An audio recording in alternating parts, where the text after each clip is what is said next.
الحمد لله رب العالمين والعاقبة للمتقين الصلاة والسلام على سيدنا ونبينا حبيب قلوبنا وشفيع ذنوبنا أبي القاسم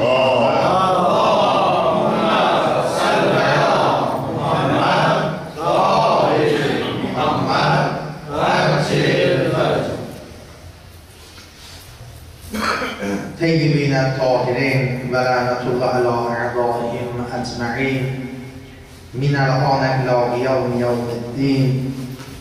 أما بعد قال رسول الله صلى الله عليه وآله وسلم أوصيكم بكتاب الله وأهل بيته فإني سألت الله عز وجل أن لا يفرق بينهما حتى يوردهما علي فأعطاني ذلك لا تعلموا فإنهم أعلم منكم إنهم لن يخرجكم من باب هدى ولن يدخلوكم في باب زلالة.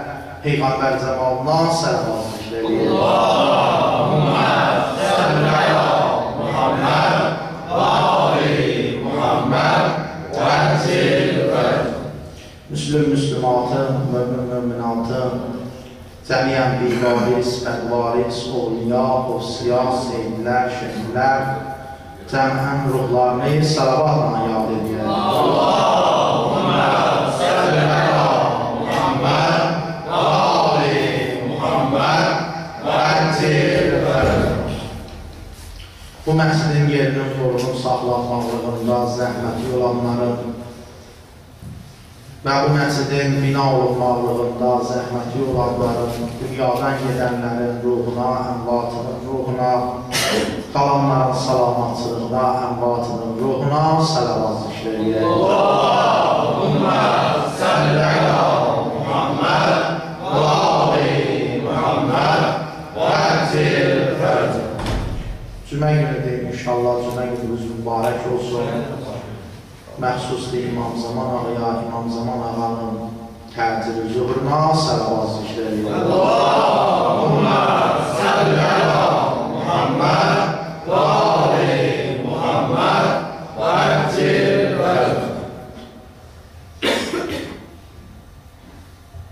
Hədislərə insan diqqət edəndə Əhl-i Beytin barəsində və Həzrət Peyğəmbər Əkrəm öz Əhl-i Beytinin barəsində buyurduğu kəlamlara nəzər salsa, Həzrət Peyğəmbər öz Əhl-i Beytini bizə hidayət çırağı və hidayət gəmisi kimi bəyan edir. Və hər kəs Əhl-i Beytdən üst çevirsə, Həzrət Peyğəmbərin hədislərindən belə əldə olunur ki, insan zəlalətdədir. Hər kəs Həzrət Peyğəmbərin Əhl-i Beytinə üz gətirsə, hidayət tapmışdır. Bu barədə İslam hədisləri saysız-hesabsızdır. Və o cümlədən də bir hədisi ki, mən sözün xidmətinizə ərz elədim. Həzrət Peyğəmbər Əkrəm buyurur ki, Usikum, sizə vəsiyyət edirəm, sizə sifariş edirəm. Kitab-ı Allahın kitabını və Əhl-i Beyti və öz Əhl-i Beytimi fəinni səəltullah əzzə və cəllə. Buyurur, mən Allah Teala'dan istədim. Ən la yüfərriqə beynəhuma. Bunları bir-birindən ilahi ayırma. Quranı da, Əhl-i Beyti də. Mənim Əhl-i Beytimi Qurandan ayırma, Quranı mənim Əhl-i Beytimdən ayırma. Hətta yuridə. O vaxta qədər ki, onlar mənə Kövsər çayını behişdə, kənarında mənə yetişsin. Bunları Həzrəti Peyğəmbər buyurandan sonra buyurur ki, la tuallimuhum, onlardan elm öyrənməklikdən çəkinmir. Yəni, Əhl-i Beytdən hər bir vaxtı istifadə edir. فَإِنَّهُمْ أَعْلَمُ مِنْكُمْ. Bundan xatir ki, onların elmi sizin elmindən qat-qat çoxdur. لَمْ يُخْرِجُكُمْ مِنْ بَابِ هُدًى. Onlardan ayrı düşməsöz, onlar sizi hidayət qapısından xaric eləməz. Və əgər onlardan ayrı düşsöz və ləm yudxilukum və onlardan ayrı düşməsöz və ləm yudxilukum fi babil zəlalə. Onlardan ayrı düşməsöz, onlar sizi zəlalətə tərəf aparmaz. Belə hədislərimiz bizim çoxdur. Həzrəti Peyğəmbər Əkrəm öz Əhl-i Beytini bir neçə dənə neymətə bənzədirdi. Belə qardaşların əksəriyyəti bu hədislərdən oxuyurdu. Qardaşların əksəriyyəti bu hədisləri eşidirdi. Amma mənim bu nəticəm var, inşallah o nəticəni alacağam. Həzrəti Peyğəmbər öz əhli barəsində, Əhl-i Beytinin barəsində buyurur ki, məsəluhum, məsəlu səfinətü Nuh. Mənim Əhl-i Beytim Nuhun gəmisi kimidir. Çünki Nuhun dastanını hamı eşidir. Nuhun gəmisinin dastanını hamı eşidir. Öz Əhl-i Beytinin Həzrəti Peyğəmbər Nuhun gəmisinə bənzədir. Başqa bir hədisdə Həzrəti Peyğəmbər Əkrəm öz Əhl-i Beytini Hiddə qapısına bənzədir. Buyurur, məsəluhum, məsəlu babi Hiddə. Mənim Əhl-i Beytimin misalı sizin üçün Hiddə qapısıdır. Hiddə qapısının da barəsində hamı yəqinən eşidirdi. Bəqərə surəsinin 58-ci ayəsində Allah Təbarəkə və Teala Bəni İsraillərə buyurdu ki, daxil olun müqəddəs şəhərə, yəni Beytül-Müqəddəsə. Orada nə istəyirsiniz, yiyin, için. Amma Beytül-Müqəddəsin bir qapısın ki, Allah Təbarəkə və Teala nişan verdi, buyurdu ora, əqilmiş halda o qapıdan daxil olun ki, Allah sizi bağışlasın. Hiddə, yəni bağışlamaq. Bəni İsrail o qapının adını Hiddə qoydu. Həzrəti Peyğəmbər Əkrəm də buyurur, mənim Əhl-i Beytim sizin üçün Hiddə qapısı kimidir. Yəni kim o qapıdan varid olsa, Allah onu bağışlayar. Allah Bəni İsraillərə buyurdu, o qapıdan daxil olun, ehtiramla, səcdə halında Allah sizi neynəsin? Bağışlasın. Yəni, Həzrəti Peyğəmbər bu hədisində buyurur ki, mənim Əhl-i Beytimə də daimi təzim göstərir ki, Allah sizi bağışlasın. Başqa bir misalı Həzrəti Peyğəmbər öz Əhl-i Beytinin barəsində hədislərdə gətiribdir. Buyurur, məsəluhum, məsəlu Beytillah. Mənim Əhl-i Beytimin misalı sizin üçün Allahın evi misalındadır. Və uzun bir hədis buyurur. Buyurur, necə insanlara vacibdir Kəbə evinin başına gedələr, devr eləyələr, təvaf eləyələr Kəbə evini. Hər bir müsəlmana vacib. Həzrəti Peyğəmbər buyurur, imkanı olsa, canı sağlam olsa, Məkkə evinə getsin və Məkkəni təvaf eləsin. Bir adamın pulu olmasa, xəstə olsa, yolu bağlı olsa, buyurur Məkkəyə getməklik onun boynundan sabit olur, ona vacib olmaz. Amma mənim Əhl-i Beytimin pulun olmasa da, xəstə olsun da, əgər onlara ehtiram eləməsin, onları qəbul eləməsin, üzrün qəbul olmaz. Mənim Əhl-i Beytimin misalı Allah evi kimi. Necə Allah evinin ehtiramı vacibdir, mənim Əhl-i Beytimin də ehtiramı vacibdir. Necə Allah evinə devr eləməlisən başına, mənim Əhl-i Beytimin də ətrafında bu cür devr eləməlisən. Həzrəti Peyğəmbər bir misalında Əhl-i Beyti bu cür bəyan edir. Başqa bir misalında Həzrəti Peyğəmbər buyurur, məsəluhum məsəlul nücum. Mənim əhl-i beytim ulduzlara bənzəyir. Həzrəti Peyğəmbər bu misallar ki, mən çəkirəm burada, Həzrəti Peyğəmbər vurubdur. Bunların çox geniş mənası var ki, yəqinən ki, siz də eşitmişsiniz, oxumusunuz. Həzrəti Peyğəmbər öz əhl-i beytin ulduzlara bənzədir. Qədim zamanlarda İnsanlar ki, dəniz vasitəsilə ged-gəl eləyərdilər, onlar yolu ulduzların vasitəsilə tapardılar. Ulduz elmlər ki var, o dənizdə ged-gəl eləyən insanlar o ulduz elmindən xəbəri olardı. Və ulduzlarla onlar qaranlıq zülmətdən, dəryanın ortasından sahili nicat tapardılar ulduzların vasitəsilə. Əgər ulduz elmindən xəbərin olmasaydı dənizin, dəryanın ortasında sən sahili tapa bilməzdin. O qədim zamanlar ulduzların vasitəsilə dənizdən ged-gəl eləyərlər. Həzrəti Peyğəmbər də öz əhl-i beytini ulduzlara bənzədir. Yəni, kim istəsə nicat tapsın, sahilə yol tapsın, yəni cəhənnəmdən nicat tapsın, o mənim əhl-i beytimin vasitəsi ilə tapa bilər. Mənim əhl-i beytim sizin üçün ulduzlar misalında. Və buyurur ki, əgər ulduzun biri batsa, o birisi üzə çıxar, aşkara çıxar. Bu barədə də saysız hədislərimiz var. Mən sadəcə olaraq bu misallara, bu hədislərə misal olaraq vururam. Başqa bir yerdə Həzrəti Peyğəmbər Əkrəm öz əhl-i beytini iki gözə bənzədir. Buyurur, məsəlu əhl-i beyti eyneyn.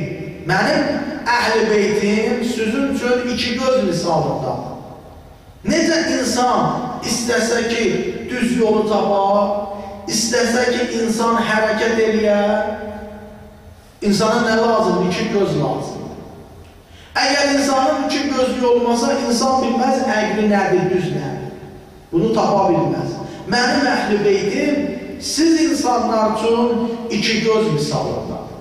Həzrəti Peyğəmbər Əkrəm belə misalları çoxdur hədislərdə. Mən beşini sizin xidmətinizə ərz elədim. Peyğəmbər zamanından səlavat zikr edir. Allahümmə səllə alə Muhammed və ali Muhammed və əcil fərz.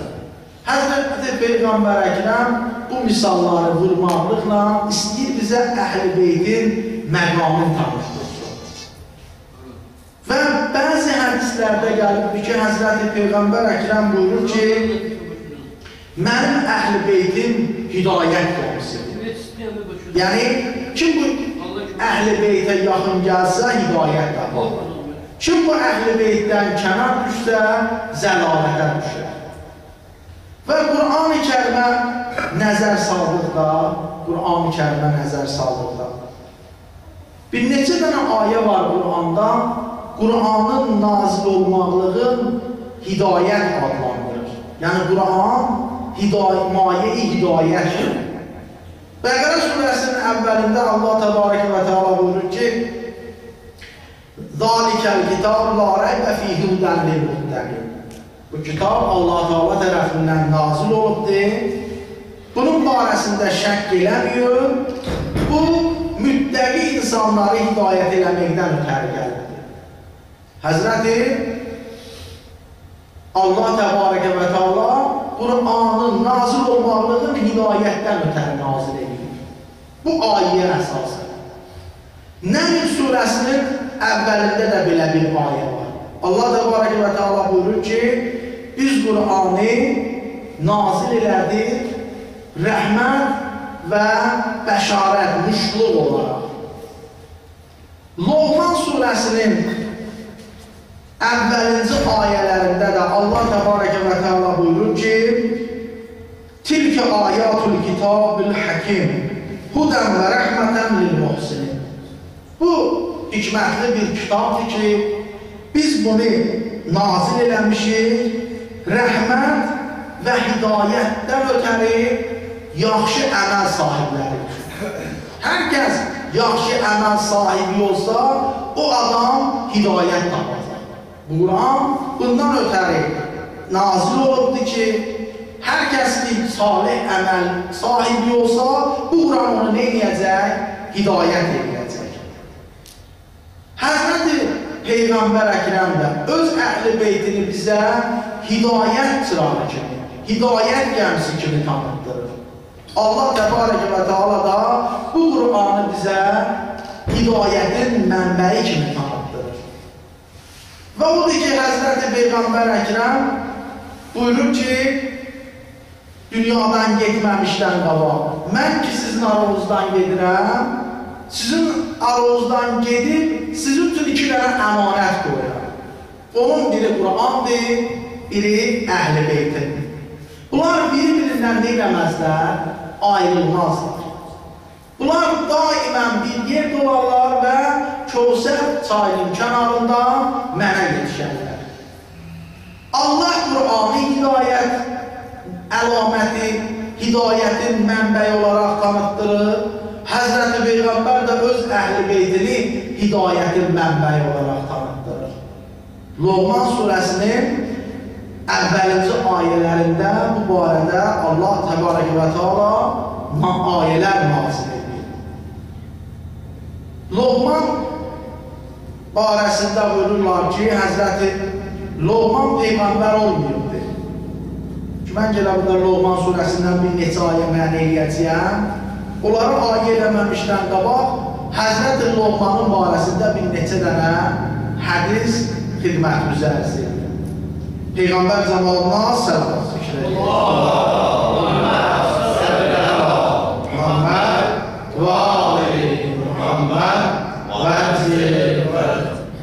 Loğmanın barəsində bir dəstə alim iddia edir ki, Həzrəti Loğman Peyğəmbər olmayıb, hikmət sahibi olmayıb. Düzdür, bəzi insanlar gəliblər, Həzrəti Loğmanın Peyğəmbər olmaqlığını da deyirlər. Amma Qur'anın məntiqindən, Qur'anın havasından Loğmanın Peyğəmbər olmamaqlığı sübuta yetir. Həzrət Loğmanın hikmətli bir insan olmaqlığı ələ gəlir. Loğman bir qul olubdur. Tarixdə var, Həzrət Loğman bir qul olubdur. Və sima cəhətlərdə çox belə bir qəşəng, gözəl bir insan olubdur.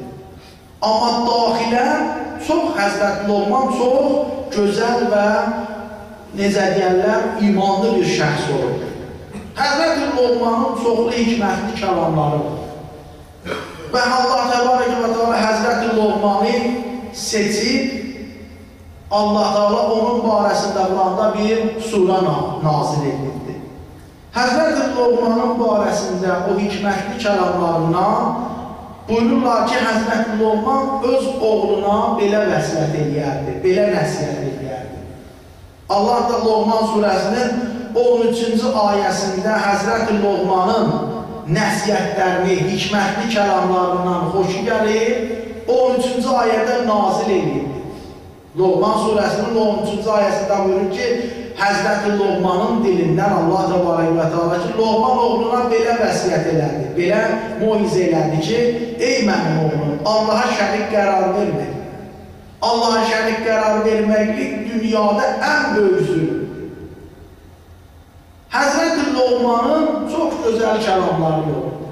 O cümlədə rəvayət olunur ki, Həzrəti Loğman buyurub, ya bunəyyə ilə ənni xədəmtu ərbə'miətin nəbiyyin. Ey mənim oğlum, bildinən ki, mən 400 Peyğəmbərin xidmətində oldum. Həzrəti Loğman öz oğluna vəsiyyətində buyurur. Buyurur, mən 400 Peyğəmbərin xidmətində olmuşam. Və əxəztu min kəlamihim ərbəə kəlamət. Ey mənim oğlum, onların danışığından mən 4 dənə cümlə seçmişəm, 4 dənə kəlmə öyrənmişəm. xoşuma gəlir. Sənə onları mən nə edirəm? Şərh edirəm. Və buyurur, İz kuntu fis-səlati vəhvəz qəlbəkə. Ey mənim oğlum, hər vaxt ki namaz qıldın, qəlbimi qoruyacam. İnsan namaz qılır. Nə çox dünyada namaz qılan insanlar. Nə qədər namaz qılanlar var. Allah dünyadan keçənlərimizə rəhmət eləsin. Əyyam-əyyam-ı məhərrəmdə Kərbəla şəhidlərini pak mütəhər ruhuna səlavat zikr. Allahümmə səllələ Muhammed və ali Muhammed və əcil. Həzrəti İmam Hüseynin də qatilləri namaz qılır. Onlar da namaz qılır. Amma nə namaz qılırdı, necə qılırdı, o özü bir məsələdir. Həzrət Loğman öz oğluna nəsiyyətində buyurur ki, ey oğul, hər vaxt namaz qıldın, qəlbini qoruyacaq. İnsanın bu həyatda, bu dünyada məsələlərini həll edən insanın əməlidir.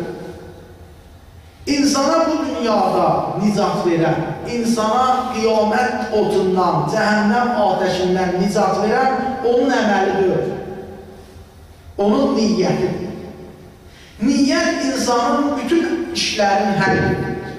Ola bilər bir insan 100 il namaz qılsın, onun niyyətinə baxırlar. O namaz nədən ötəridir? Kimdən qatil qılır?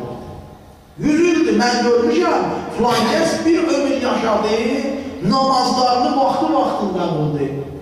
Bir ömür yaşadı, mən gördüm, gündüzlər oruç durur. Yox, bax onun niyyətinə. İnsanın əməlini zinətləndirən insanın niyyətidir.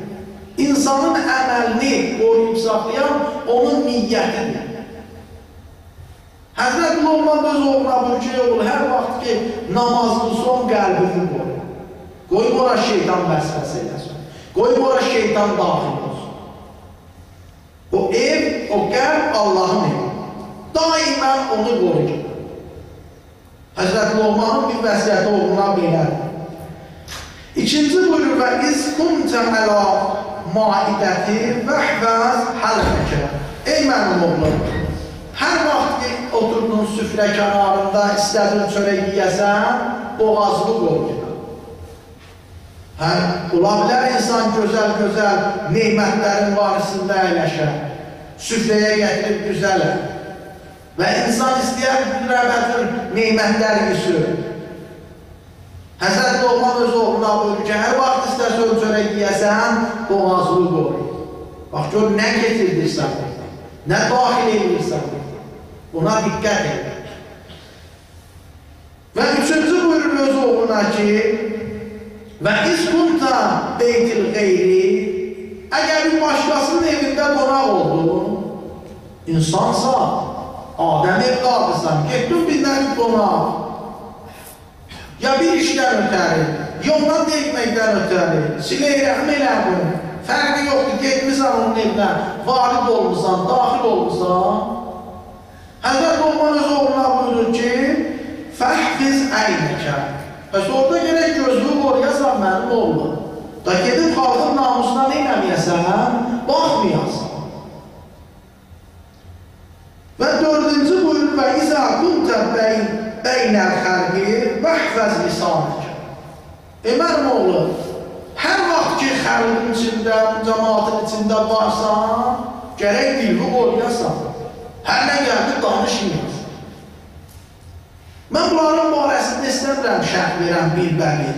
İstəyirəm Həzrət Loğmanın ki, hikmət sahibidir və hikmətdir. Loğman Allah xoşuna gəlib, Allah bunun adına Quranda surə nazil edib ki, mən də o surənin əvvəlindən bir neçə ay oxumaq istəyirəm. Ona görə Həzrət Loğmandan istədim bir neçə dənə də hədis üzrünün xidmət üzərsə edəyəm. Məqsədim Həzrət Loğmandan danışmaqdır. Məqsədim Həzrəti Loğman surəsinin bir neçə ayəsini xidmət üzərsə edəyəm. Amma yeridir də burada insan bilədən Loğman kim olur. Başqa hədisdə var, Həzrəti Loğmanın barəsində buyururlar ki, Qalən Loğman li ibnihi, ya bunəyyə, təəlləmtu səbətə alafin, min hikməti vəhvəz minha ərbəən, və sil mə'i ilə cənnəti. Həzrət Loğmanın barəsində buyururlar ki, Həzrət Loğman buyurur ki, mən 7000 dənə hikmət öyrəndim. 7000 hikmətli kəlam öyrəndim. Və onlardan 4-ünü sənə, oğlu, nəsiyyət edirlər. Və sən elə, bu 4 dənə sözə əməl elə, məni ilə behiştə tərəf gedir. Hər kəs bu 4 kəlama bu əməl eləsə, Allah onu behiştə apar. Nədir o 4 kəlam? Buyurur, əhkim səfinə təkər. Ey oğlum, bu dünyada gərək gəmini möhkəm eləyəsən. Bu dünya bir dəryadır. Gəmini bu dəryada gərək möhkəm eləyəsən.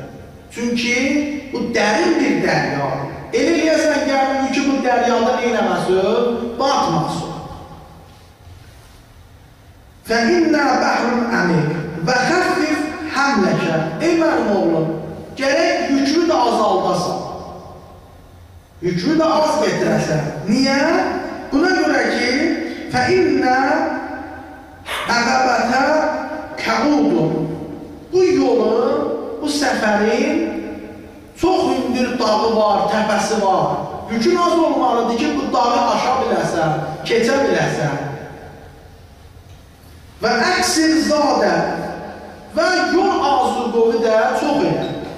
Nə qədər başarırsan səfərin üçün, azuqa getir ki, səfərdə sənin dərdivə deyəcək.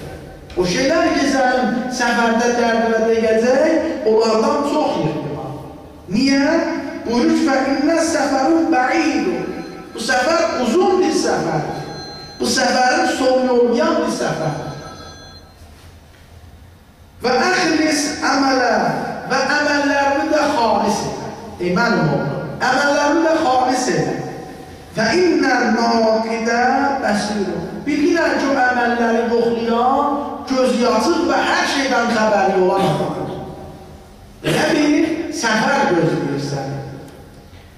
Və başqa hədislərdə var, başqa tarix yazır Həzrəti Loğmanın barəsində. Buyururlar ki, Həzrəti Loğman buyurdu və hukiyə ənəhu qalə xədəmtu ərbətər alafin nəbi. Mən 4000 dənə Peyğəmbərin xidmətində olmuşam. Həzrəti Loğman bir hədisdə dedi, 400 Peyğəmbərin xidmətində olmuşam. Tarixdə var, hədisdə var, Həzrəti Loğmanın dilindən ki, buyurur, mən 4000 Peyğəmbərin xidmətində olmuşam.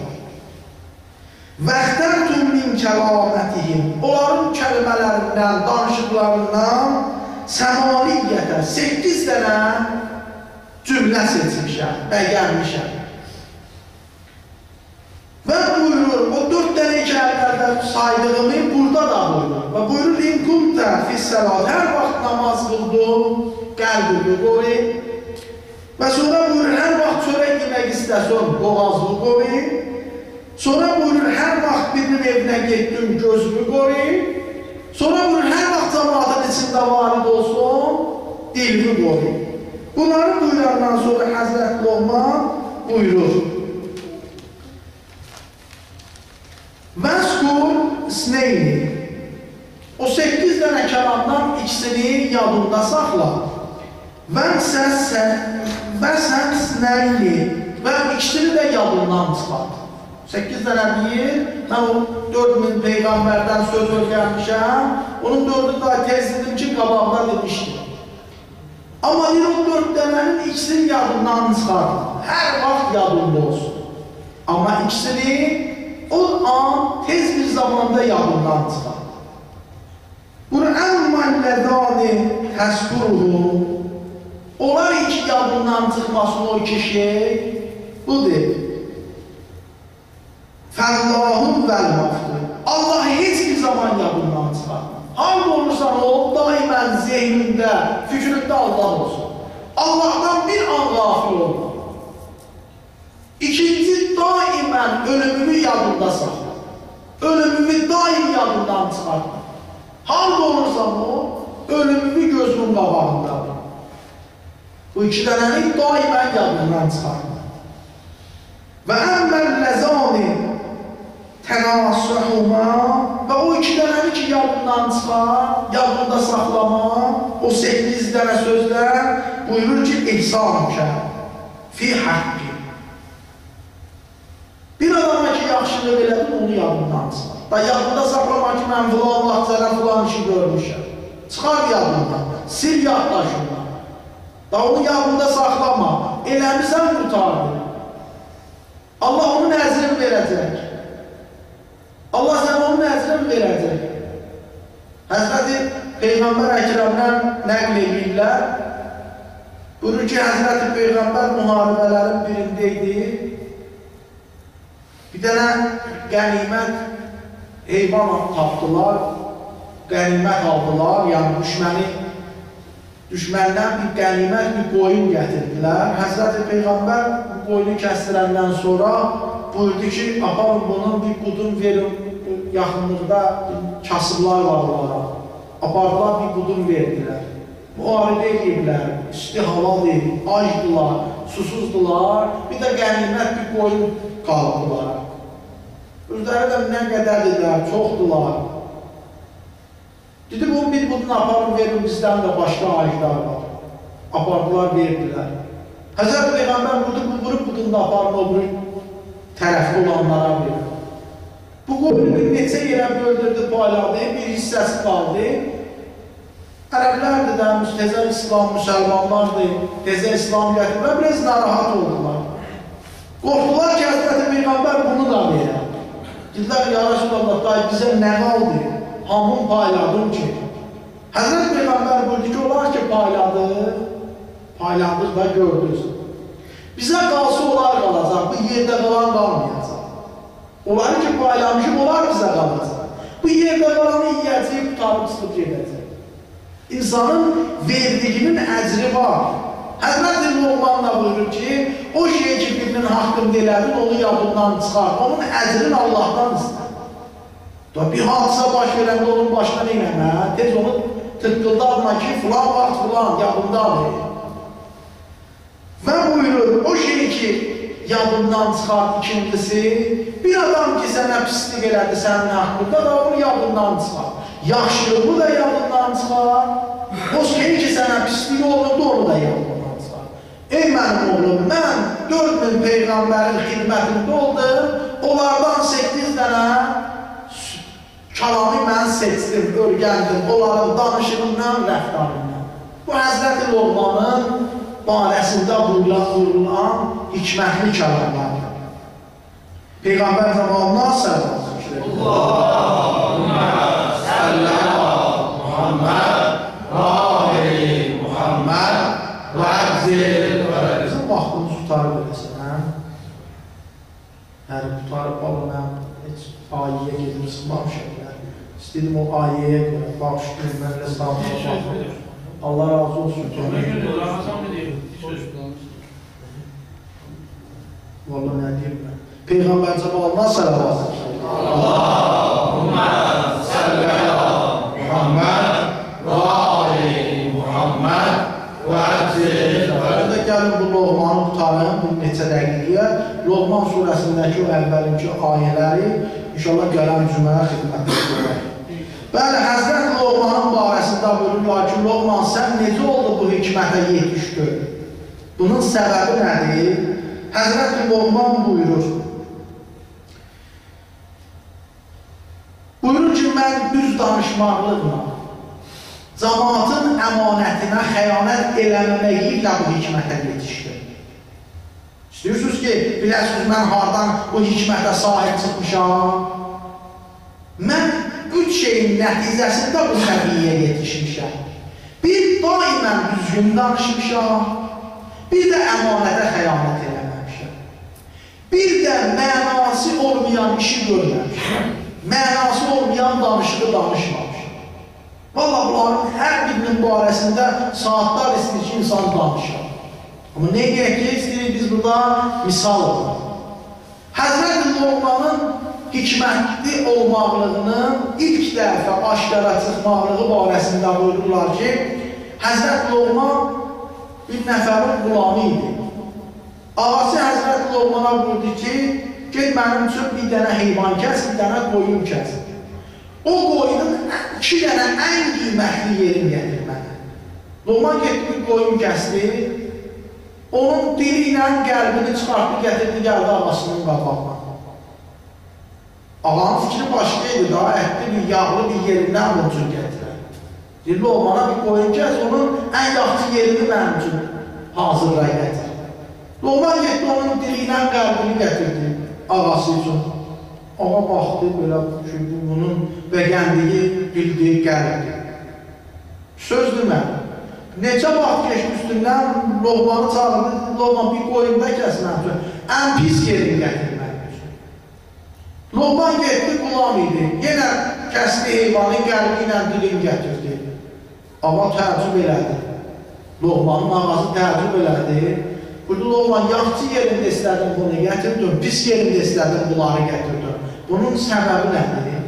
Deyək mənim ağam, əgər yaxçı yer istəmişdir, əgər dil, qəlb yaxşı saxlasın, bundan yaxçısı yoxdur. Əgər pis eləsən bunlardan pisi yoxdur. Ağa gördüm, sözlərdən xoşu gəldi, Loğmanı azad elədi, qulamlıqdan azad elədi. Loğman, bu ilk dəfə hikməti ki, tarix yazır, Loğmanın hikməti burada bilimizdə verir. Loğmanın barəsində buyururlar ki, bir günlər Loğman bir uzun bir səfərə getmişdir və Həzrət Loğmanın yaşı da çoxdur. Çox ömürlü olub Həzrət Loğman. Səfərlərin birindən Loğman qayıtdı. Qaydanda qulamı çıxdı Həzrət Loğmanın qabağına. Təsadüfən yolda görüşdülər. Həzrət Loğman soruşdu ki, mənim atam necə oldu? Dedi, sənin atom dünyasını dəyişdi. Mən ərəbisini oxumuram. Həzrət Loğman buyurdu ki, əlhamdülillah, bugündən ixtiyarım özümdə oldu. Nə qədər ki, atam dünyadaydı, ixtiyarım ondaydı. Atam dünyaya gediyim, bir gün gələn, bir gün getməlidir. Şükürlər olsun aləmlərin rəhbinə, Allah ona rəhmət eləsin. Amma bugündən ixtiyarım özümdə oldu. Sonra soruşdu ki, mənim anam necə oldu? Uzun bir səfərdeydi Loğman. Dedilər, qulamı dedi ki, Loğman, anam da dünyasını dəyişir. Dedi, Allah ona rəhmət eləsin. Yüküm azaldı. Əgər anam dünyada olsaydı, mən onun qulluğunda durmalıydım. Yüküm azaldı. Sonra soruşdu Loğman ki, bəs mənim həyat yoldaşım necə oldu? Loğmana cavab verdi ki, həyat yoldaşım da dünyasını dəyişdi. Həzrət Loğman buyurdu ki, onda mənim yatağım təzələndi. Sonra soruşdu, qardaşım necə oldu, bacım necə oldu? Dedilər, Loğman, bacım da dünyasını dəyişdi. Dedi, eybimin üstü örtüldü. Bacım da dünyadan gedibsə, Allah ona da rəhmət eləsin. Eybimin üstü örtüldü. Gəldi, Həzrət Loğman soruşdu ki, bəs mənim qardaşım necə oldu? Loğmana cavab verdi qulamı ki, qardaşım da dünyasını dəyişdi. Həzrət Loğman buyurdu, belirsən. Bəs oğlum necə oldu? Dedi, Loğman, oğlum da dünyasını dəyişdi. Loğman dedi, qəlbim parçalandı. Bunu tarix Həzrət Loğmanın barəsində buyurur. Oğulla qardaş dağını Loğman bu hikmətində, bu kəlamında biraz ağır müsibət olaraq, çox böyük müsibət olaraq göstərir. Odur ki, Kərbəlada da Həzrət İmam Hüseyin əleyhissalam oğlu Əl-Əkbərin başının üstündə duranda, o barədə çox eşitmişsiniz. Dedi ki, mənim oğul, səndən sonra dünyanın başına kül oldu. Həzrəti Əbəlfəzl Əbbasın yaralanmış bədənini, yaralanmış başını, kəsilmiş qollarını görəndə, əli qoydu Həzrət İmam Hüseyin Kərbəlada belinə dedi, belimsin. Allah sizə əcr versin. Əla lənətullah. Amin. Allah salam versin, göz üzərdə. Cəlalullah keçmiş günahlarımızdan qələm qəbul. Allah salam versin, göz üzərdə. Cəlalullah gələn günlərimizi xeyrə mübarək. Allah salam versin, göz üzərdə. Cəlalullah öz varlığı. Hər kəs bu xalqa millətə xidmət göstərir. Günü gündən müvəffəq. Hər kəs bu xalqa millətə xəyanət edir, məhv nəbud edir. Allah salam versin, göz üzərdə. Cəlalullah öz varlığı, öz böyüklüyü. 12-ci mağdur zuhurum təcil edir. Nazənin qəlbini bizdən razı, xoşluq edir. Biz bu vəziyyətə layiqli köməkçi, layiqli şiyə edir.